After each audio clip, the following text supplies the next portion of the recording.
আপনি কি এখানে মানে কেন আসছিলেন, কেন কি উদ্দেশ্যে আসছিলেন আজকে? আমরা না আপনি বলেন আমাকে, সমস্যা নাই। ঠিক আছে, মানে আপনি বলেন একটু, তুমি যা পারো দেখো।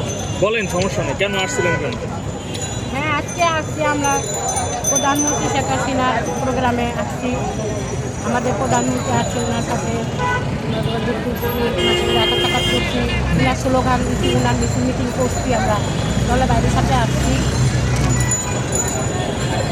প্রধানমন্ত্রী শেখ হাসিনার কিসে আসছেন? প্রধানমন্ত্রী শেখ হাসিনার মিছিলে আসছি আমরা। তার মিছিলে আসছেন? তার মিছিলে আসছি, ভাইদের সাথে আসছি। ভাইরা চলে গেছে, আমরা চলে বসে গেছি। আমাদের লোক আছে, রাস্তার পর আমরা এখানে চলে যাবো। ও আচ্ছা, এমনি আপনি কি করেন? এমনি আপনি কি করেন? আমি কিছু করি না, আমি বাসায় থাকি। হ্যাঁ, আর এই রাজনীতিকে রাজনীতির সাথে আছে? রাজনীতি কোন পদে আছে? কোন পদের পদে আছে? হ্যাঁ, রাজনীতি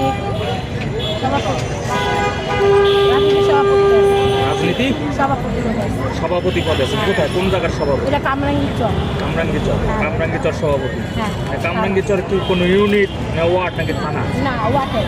ওয়ার্ডে কত নম্বর ওয়ার্ড কামরাঙ্গীরচর? 56 নম্বর ওয়ার্ডের কিসের সভাপতি?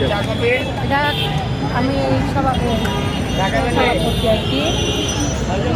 মানুষজন নেয় আনে এই সভাপতি। মানুষজন নেয় না? ওয়াটে মানুষজন নেয় আনে বলতে বুঝিনি। না, ওয়াটে।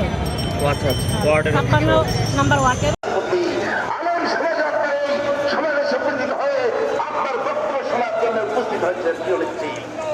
আজকের এই বিশাল সমাবেশে আমাদের মাঝে আর উপস্থিত হয়েছেন বাংলাদেশ আওয়ামী যুবলীগের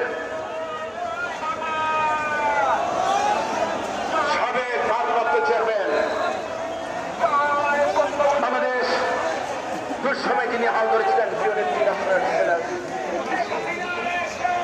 গণপ্রজাতন্ত্রী বাংলাদেশ সরকারের মাননীয় মন্ত্রী, শিল্পমন্ত্রী, সর্বজন সভ্য সংগ্রামী জনতা নুরুল মজিদ কুমার আমাদের মাঝে উপস্থিত হয়েছেন। আমাদের মাঝে উপস্থিত হয়েছেন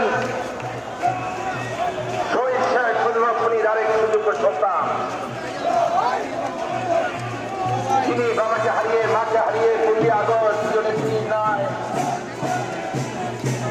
লোককে শক্তিত পর্যন্ত করে নীতির পাশে এসে দাঁড়িয়ে আজকে দক্ষিণ সিটি কর্পোরেশনের অত্যন্ত জনপ্রিয় একজন ভালো সিস্টেমের মাধ্যমে সভা দিয়ে যাচ্ছে।